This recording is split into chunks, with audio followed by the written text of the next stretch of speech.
Hello friends, welcome to the house of fun. दोस्तों, आज की कहानी अमित नाम के एक लड़के की है जो पढ़ने के लिए एक हॉस्टल में जाता है। लेकिन उस हॉस्टल में उसके साथ कुछ ऐसी घटना घट जाती है जो उसे अंदर से झंझोड़ कर रख देती है। ये कहानी बेहद ही डरावनी होने वाली है। दिल थाम कर शुरू करते हैं आज की इस भूतिया कहानी को। अमित एक छोटे से गाँव का लड़का जो कि अपने 10th बोर्ड एग्जाम की तैयारी में जोरों शोरों से लगा हुआ था। वो अपने क्लास का टॉपर भी हो चुका होता है। उसके मम्मी पापा के भी उसे लेकर बहुत सारे सपने होते हैं और अमित भी अपने मम्मी पापा को सपनों को पूरा करना चाहता है। वो हमेशा दिन रात पढ़ाई करता रहता है। उसने एक दिन अपने पापा से कहा कि पापा, मैं बड़ा होकर IAS ऑफिसर बनना चाहता हूँ, जिसे सुनकर उसके पापा बहुत खुश हुए।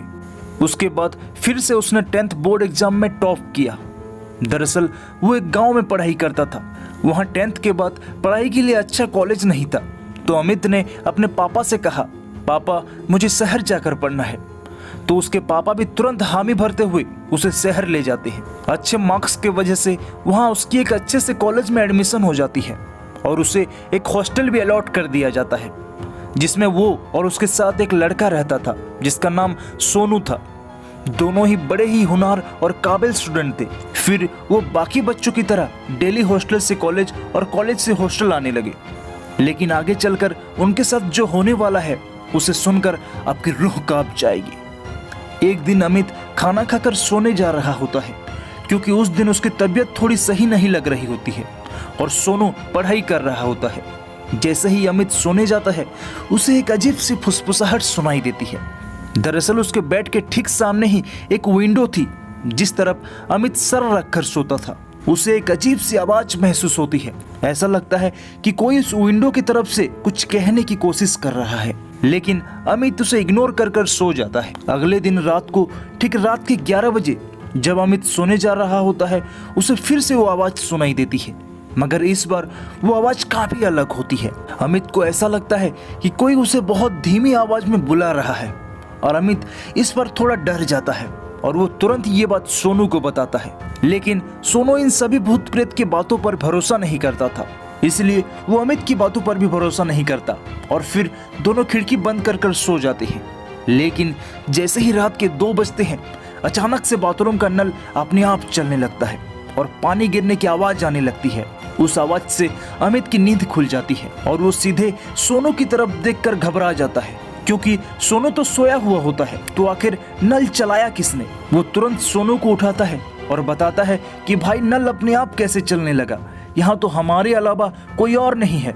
इस बार सोनू भी थोड़ा डर जाता है। जैसे तैसे वो दोनों हिम्मत करके बाथरूम की तरफ जाते हैं और देखते हैं वहाँ कोई नहीं होता, लेकिन पानी का नल चल रहा होता है। अगले दिन सुबह वो दोनों ये बात हॉस्टल के वार्डन को बताते हैं, लेकिन वार्डन इन दोनों की बातों पर भरोसा नहीं करता और उन्हें ये उनका वहम कहकर बात को टालकर वहाँ से भेज देता है। वो दोनों पहले से ही थोड़े डरे होते हैं और उस रात वो दोनों खा के जल्दी सोने की कोशिश करते हैं और वहाँ सो भी जाते हैं। लेकिन जैसे ही रात के ठीक 12 बजते हैं अचानक उस कमरे का टेम्परेचर कम होने लगता है। जहां हर जगह बच्चे गर्मी से परेशान होते हैं, उस कमरे में मानो ऐसा लग रहा था कि कोई बर्फबारी कर रहा हो और थोड़ी देर बाद अजीब सी बदबू आने लगती है, जिसके बाद अमित और सोनू बहुत ज्यादा डर जाते हैं और खिड़की के बाहर से एक आवाज आ रही होती है जो बेहद ही भयानक आवाज होती है। वो दोनों हिम्मत करके जैसे तैसे खिड़की खोलने की कोशिश करते हैं और जैसे ही वो खिड़की खोलते हैं वो देखते हैं कोई उन दोनों को बेहद ही भयानक तरीके से घूर रहा होता है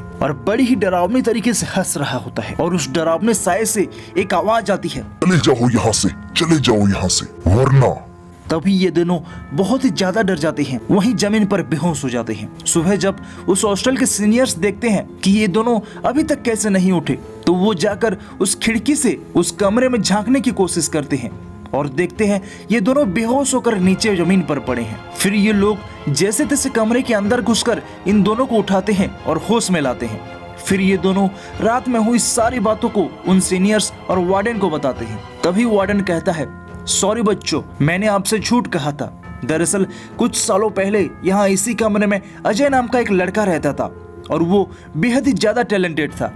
जितना ज्यादा टैलेंटेड उतना ही ज्यादा सीधा लड़का था उस समय इस हॉस्टल में बहुत ज़्यादा रैगिंग होती थी और उसे एक दिन उसके सीनियर्स ने रैगिंग के दौरान बहुत ही ज़्यादा परेशान किया, यहाँ तक कि उसे उन्होंने नंगा करके पूरे हॉस्टल के चक्कर भी लगवाए, जिस वजह से वो इस बात को सह नहीं सका और इसी कमरे में उसने आत्महत्या कर ली। तब से उसकी आत्मा इसी कमरे में रहती है। तब से लेकर आज तक ये कमरा मैंने बंद रखा था, लेकिन प्रिंसिपल के कहने पर मैंने ये कमरा खोल दिया। ये सारी बातें सुनकर अमित और सोनू के साथ बाकी सारे बच्चे भी बहुत ज़्यादा डर जाते हैं और अमित और सोनू तुरंत ही उस कमरे और उस हॉस्टल को छोड़कर घर चले आते हैं। सोनू और अमित को इस हादसे से बाहर निकलने में कई दिन लग जाते हैं। दोस्तों, कहानी कैसी लगी कमेंट में हमें जरूर बताएं और ऐसे ही amazing haunted and horror stories के डेली अपडेट के लिए चैनल को तुरंत सब्सक्राइब करें।